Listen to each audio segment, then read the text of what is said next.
What's going on, guys? This is Jamie from Heroic Barbell. I just finished up my last week of training, so week 3 of the Juggernaut AI program. And without further ado, let's just get right into it, shall we? Alright, so always the first day of the week is going to be the squat day, I guess. I'm going to still do the other lifts, but it's always going to be dominated by, the first movement's always going to be squat. And because it's a hypertrophy cycle, we're going to be doing high bar squats. I'm pretty sure that in the next couple of cycles to go, we'll probably go back into a low bar. But for now, because it's hypertrophy, we're focusing on the high bar squat. So we have a set here of 150 for 10. This is kind of cool because I think the first cycle of Juggernaut I did, my top RPE 10 set was with 150. So now that I'm able to, be in the second week, the RPE 7 to 8 week, and I'm doing it with 150 is actually like I can see, right, that I've made progress here in this squat. So I'm very happy about that.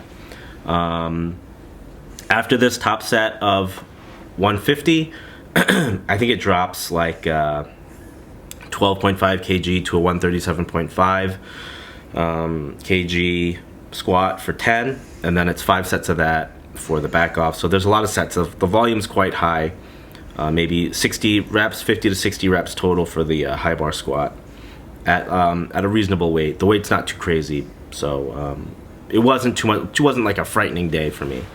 But yeah, so high bar's been feeling really good. Everything's clicking. Bar path is clicking.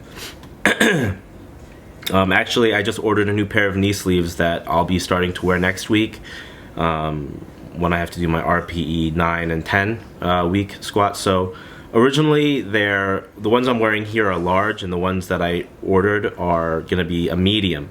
So hopefully that'll give me a little bit more pop out of the bottom. The reason I ordered the mediums was because people shamed me. They made me feel bad because it's too easy for me to put on my large SBDs. So I was kind of bullied into it. After squats, the next movement is feet up bench. But then I spoke to Dan, the owner of Train True, and he said, go for Larson. It's gonna work. It's more challenging for your stability, so you get more core engagement as well as I don't know. I guess that's it, just core engagement. But when I first started doing these were so hard. But now I'm getting the hang of it. Like it actually feels pretty good. And doing this movement, you realize how much leg drive you use. So I'm really happy that I switched up my weakness, because you can input your weakness in the Juggernaut AI program. So I put my weaknesses off the chest, opposed to locking out. Here we have the loudest deadlift variation ever, the wagon wheel block pulls. It's so loud, so I feel really terrible doing these. But they feel good. I wonder now if maybe my weakness for deadlift is from like off the floor. But for me, I think my grip is just the issue. Anyways, maybe I should stop using straps, but no. Here we are, day at Train True. You can see these are pause, bench. 1, 2, 3. That's how fast I'm counting. So it's really just like a 1 count, but I'm counting 1, 2, 3. So Chad, I'm doing a 3 count, and you can just see the power that the Crocs are giving me. It's the power of the Crocs. These felt really great. I mean, that first rep like flew.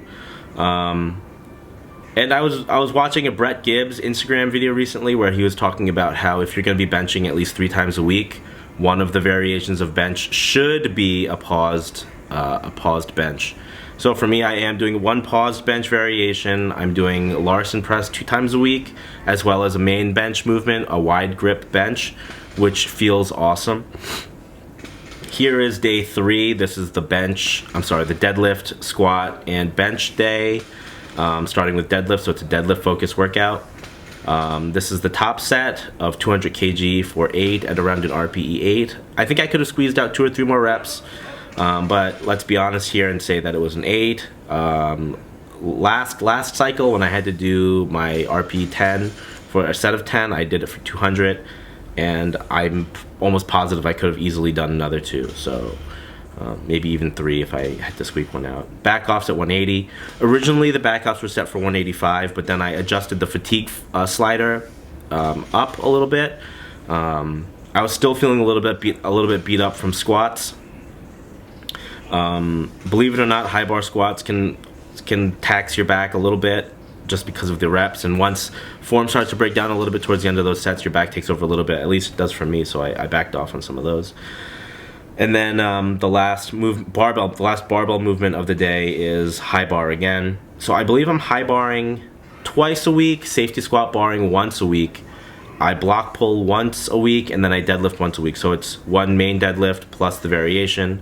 But then I do accessories to help build around the deadlift, like reverse hyperextension, lat pull downs, hamstring work, stuff like that. Stuff that I'm not really showing you, because those are my little secrets, you know. It's just because, you know, filming it is just so annoying, and when I watch them back, I just look fat, and it makes me feel bad, so I'm not gonna show that stuff to you. Not that I don't look fat here. I mean, you can, my shirt doesn't fit. 90 kg times 10 for this Larson press. These are touch and go because I don't want to pause them. I already do a pause variation. Don't try to shame me. Fine, I'll do the pause maybe the next week. But this is the last barbell movement of this day. Actually, this day is only the 3 movements, squat, bench, and deadlift. Here's day 4, the last day of the week for me. This was kind of a big PR. They're all touch and go. The guy Joe there kind of shamed me a little bit and said that I should pause them, but I didn't. But this was super easy. I tried to pause the last one there. 115, 4 out of 10 is pretty big for me. I've done 100 kg for 20 reps before, but never paused. They were always touch and go, so I feel like I had a lot more left in the tank with 115, maybe 3 or 4 more reps. So I'm happy with that. Then the back offs were maybe 4 or 5 more sets of 105. All felt very good, very easy. Because of this, I think I'm going to switch my grip to be a little bit wider. This is the last workout of the week, is safety squat bar. Man, these are tough. I don't know, I think maybe because I'm squatting so often this cycle and a little bit heavier than last time, that my fatigue is pretty high, and I acknowledge safety squat bar as an accessory, so I'm trying to be realistic with it and lowering the weight a lot. I mean, this is 111 kg, but you know, towards the end I'm feeling really burnt. Yeah, so that's it for this week. Okay,